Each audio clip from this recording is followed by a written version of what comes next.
You walk out to the garden after breakfast and the cabbage leaves are lace. Something ate through the night while you slept. And here is the part that stings. Your neighbor's rows sit untouched, green and whole, and he has never bought a bottle of poison in his life. The old Amish have a saying, catch 3 today, or you fight 30 next week. Now I want you to sit with this. There are 50 ways to keep every pest off your plants, and near all of them use what is already sitting in your shed. Not one costs more than $1. My name is Elias Yoder. I am Amish, and I farm in Lancaster County, Pennsylvania, and I am going to be honest with you the way I always am. I gathered all of this into a book, and it is at eliasyoder.com, and I will not bring it up again. And I will tell you plain what the bold title really means and where it stops. 50 ways is a lot, and I am not going to pretend every one of them will save your whole garden by itself. Most of them are small, but small things stacked one on the other are how a plain family keeps an acre of vegetables whole without ever paying the man with the clipboard. So stay with me, and I will tell it slow. Now, the first thing costs you nothing but a walk at dawn, and it is the one most folks skip. Go out early, when the air is still cool and the bugs are slow. Carry a plain magnifying glass. Look under the leaves, not just on top. That is the bug detective. And here is the part most folks get wrong. You do not check every plant the same. You give the extra minutes to the plants that have drawn trouble before. The cabbage, the beans, the young squash. Catch 3 beetles now while they are stiff with cold, and you have spared yourself 30 next week. An Amish farmer told me that plain habit saved his whole cabbage crop. Second, learn to read the weather like the old folks kept in their journals. A rise of just 2 degrees can speed a pest's breeding by near a third. When the spring warms, you do not fret over every creature. You watch the few the warm days wake. The oldest weather journals in our settlement have been handed down 5 generations, and they will tell a man which pest is coming before it arrives. Third, read your soil, because the fight against pests begins under your feet. Take a handful, squeeze it, open your hand. Clay stays in a hard ball, sand falls apart, and good crumbly loam breaks like cake. Then dig up 1 cubic foot and count the earthworms. 10 or more, and your soil grows strong plants that shrug off bugs. Fewer than 5, and you feed the soil before you plant a thing. A strong plant is the cheapest pest control there is. Fourth is the garlic guardian spray, and nothing scares an aphid like garlic. Crush a whole head, soak it overnight in 2 cups of water, strain it, and stir in a spoon of mild soap. The sulfur in the garlic troubles a pest and leaves your good bugs be. Spray it in the early morning before the sun burns it off. Store it in a dark jar in a cool cellar, and add fresh garlic every couple weeks to keep it strong. Fifth, when the bugs get stubborn, you reach for heat. Cayenne and habanero have the most fire in them. Blend the peppers with water, let it sit a full day, and strain it. When a pest meets that burn, it does not come back, and unlike you and me, an insect never builds a tolerance to it. Wear gloves and cover your eyes when you work with hot pepper, because it will find your face. That is the safety word plainly, and I will keep saying it where it matters. Sixth is the living border. You plant 3 tiers at the edge of the garden. Low herbs first, then middling plants like marigold, then tall sunflowers behind. As that border grows up, it turns the harmful bugs away, and it invites the helpers in, the ladybugs and the lacewings. One neighbor put it well. "We garden for the good bugs too," he said. "Give them a home at the edge, and they pay their rent by guarding the middle." Seventh, the trap crop, and sometimes the best defense is a distraction. You plant a decoy the pest loves more than your good rows. A few blue Hubbard squash at the far corner will pull cucumber beetles clean off your main crop. Done right, a trap crop can draw off up to 85% of the pest you are fighting. When it fills with beetles, you pull it and feed it to the hens, and they turn your trouble into eggs. Now, before I go on, I want to say one thing plainly. If this is helping you, come join Esther and me in our Amish home saving system and community. You can ask us your own garden questions, and the good folks there share their family lore. The link is down in the description. Now, back to the rows. 8th is the eggshell barrier, and those breakfast shells are garden gold. Rinse them, bake them a few minutes to be safe, and crush them sharp. Lay a narrow, complete ring around a tender plant. A slug will not drag its soft body across that edge any more than you would walk barefoot across tacks. Keep the ring closed, for a gap is a gate. 9th, companion confusion. You do not plant your cabbage in a tidy block of nothing but cabbage. You weave strong-smelling plants in among it, and a hungry cabbage moth flies right over, never knowing supper is there. The three sisters, the corn and the beans and the squash, are the old proof of it. Radishes tucked among squash throw the cucumber beetle right off the scent. 10th is the homemade sticky trap. You gather pine resin, warm it, and cut it with a little vegetable oil till it is tacky. Brush it on colored boards, yellow for aphids, blue for thrips, and set them at the height the bug flies. Low for flea beetles, higher for aphids. One good board will take hundreds of flyers in a week, and that is thousands of eggs never laid. 11th, floating fabric. An old bedsheet or a sheer curtain laid light over the young rows keeps the flyers off while the plant still gets its air and light. Bend some arches over the row and you have a tunnel you can lift to weed. In the heat, raise one side at dawn to let it breathe, and close it by noon when the flyers wake.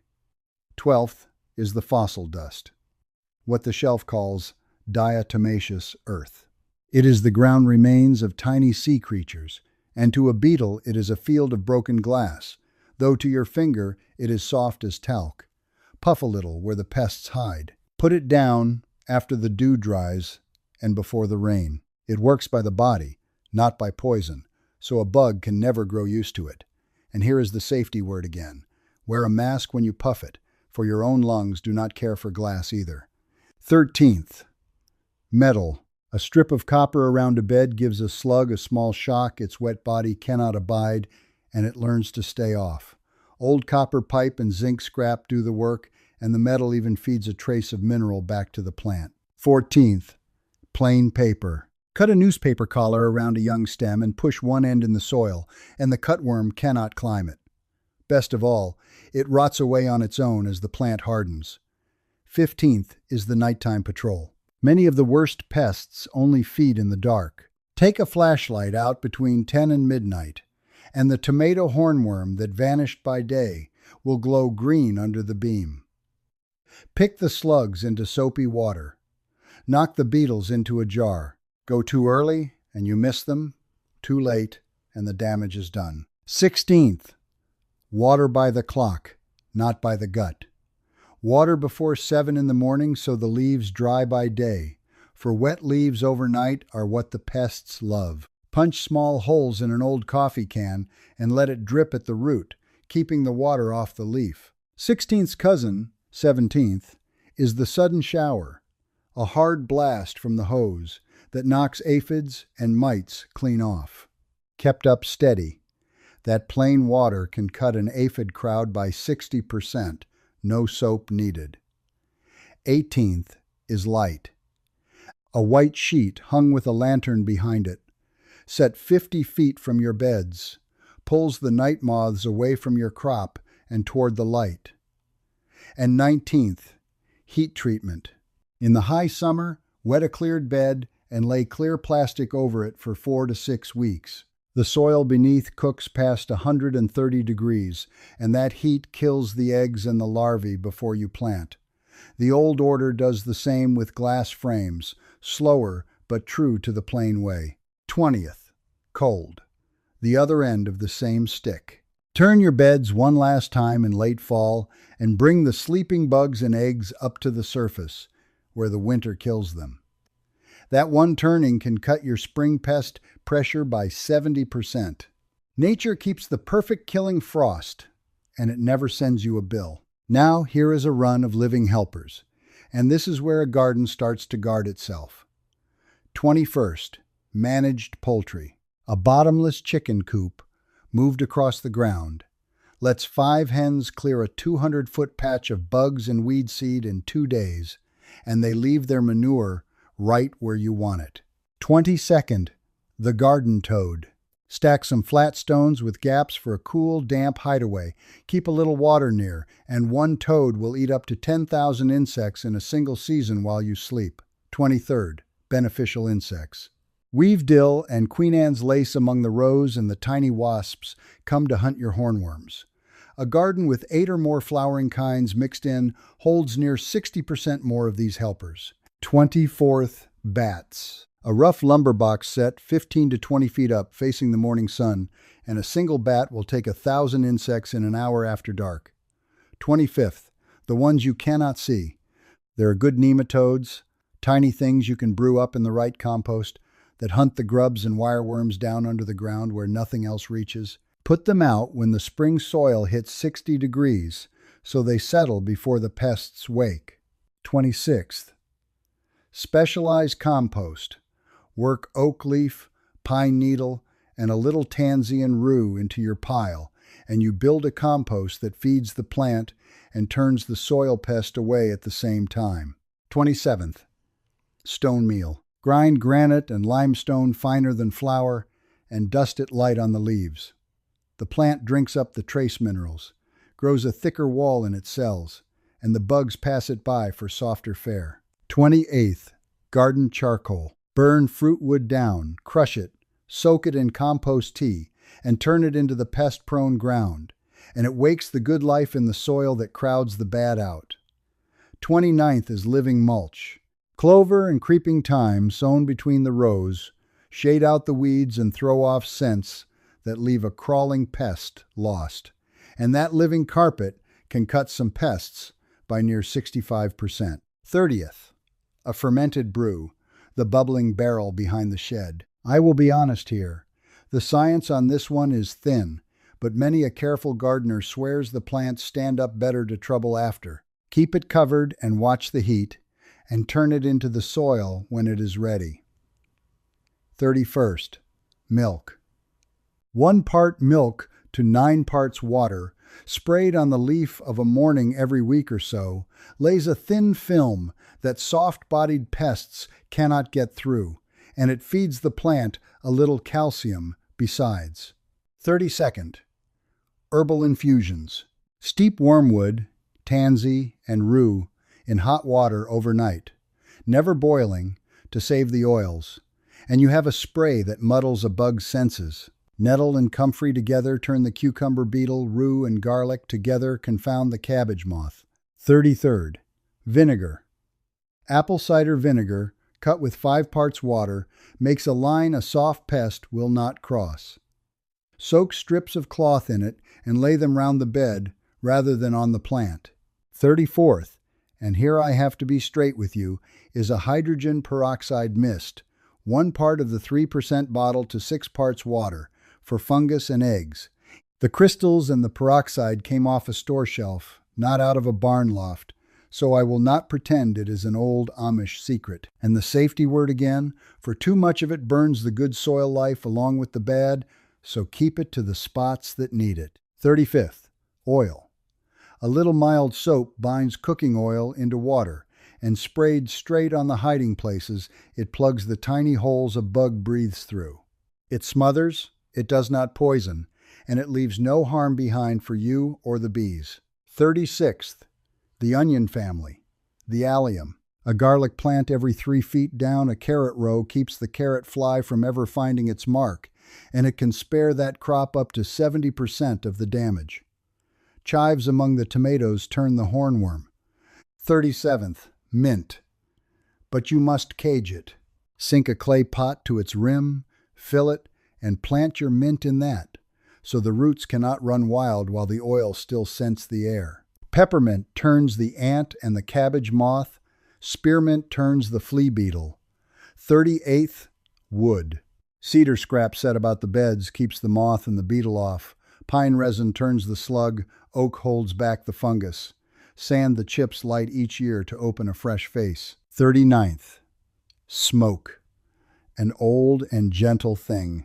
On a still evening, let a little smoke from apple wood or dried sage drift down the rows, and it lays a thin coat on the leaf that many a pest and blight will shy from. 40th, coffee grounds.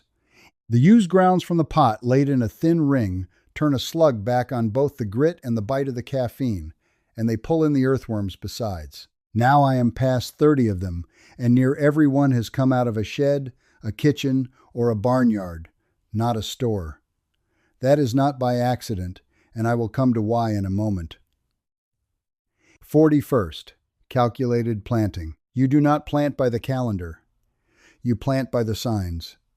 Bean beetles wake when the soil holds 65 degrees for 4 days running, so you set your beans just before or 10 days after, and they slip past the worst of it. 42nd, harvest timing. Gather at dawn and your vegetables carry near 40% fewer hitchhiking bugs than the midday picking, and they keep longer in the cellar for it. Never set the basket on the ground. 43rd, the lunar calendar. Some of our settlements plant and harvest by the moon, and I will tell you plain the science is not settled on it. But the old folks watched the moths lay heavier on the full moon for a long time before anyone measured it. 44th, fall cleanup done with care. Pull and hot compost the sick plants that harbor eggs, but leave the healthy hollow stems standing as winter homes for your good bugs. A neighbor can tell an Amish garden the next spring just by counting the pests that are not there. 45th, patient planting. You wait for the indicator weeds to come up before you sow, for when they reach a certain height, they tell you the early pests have passed. You lose a little season, and you gain a plant that never got chewed. 46th, working together. Bugs do not mind a fence line, so the families share what they see. When one man finds hornworms, the neighbors go check their own that same day, and pest pressure across the whole settlement can drop by 80% when everyone acts as one. 47th, rotation by family. You do not just move the tomato, you move all the nightshades together, the tomato and the potato and the pepper. So the pest that loves them wakes to bare ground where its supper used to be. Communities that keep it up see up to 75% fewer of the specialized pests. 48th, saving the strong seed. You mark the plant that came through the season untouched, and you save its seed, not the one you had to fuss over. One family in our parts bred a tomato that turns the hornworm, over 15 years of saving from the plants that stood on their own. 49th, the wild margin. You leave a strip at the edge uncut, not from laziness but from sense, for it is where your predators winter over and breed. A garden with a kept wild margin can draw near 65% more of the good hunters in from the edge. And 50th, the one that holds all the rest together, the balance. A garden was never meant to be perfectly clean of every bug. The Amish gardener asks, "Is this hurting my harvest?" Not, "Is this plant perfect?" You work with the garden, not against it, and each season it grows steadier as the helpers settle in. Now here is the turn I promised, and I want you to hear it plain. There is a great deal of money in a bottle you buy again next month. There is no money at all in a ring of eggshells or a walk at dawn. So the simple old methods sit quiet on the shelf, and the loud ones get the advertising. I do not call that a conspiracy. It is worse than that. Nobody had to sit down in a room and arrange it. It is only that the man who sells you the spray has a reason to teach you, and the man who would tell you to save your eggshells has none. That is who profits. And it is why your grandmother knew things you were never told. So here is what I want you to do this week. Do not try all 50. Take the first one, and walk your rows at dawn tomorrow with a plain glass, and catch your 3. Then mix the garlic spray, it costs about $1, and set 3 eggshell rings around your softest plants.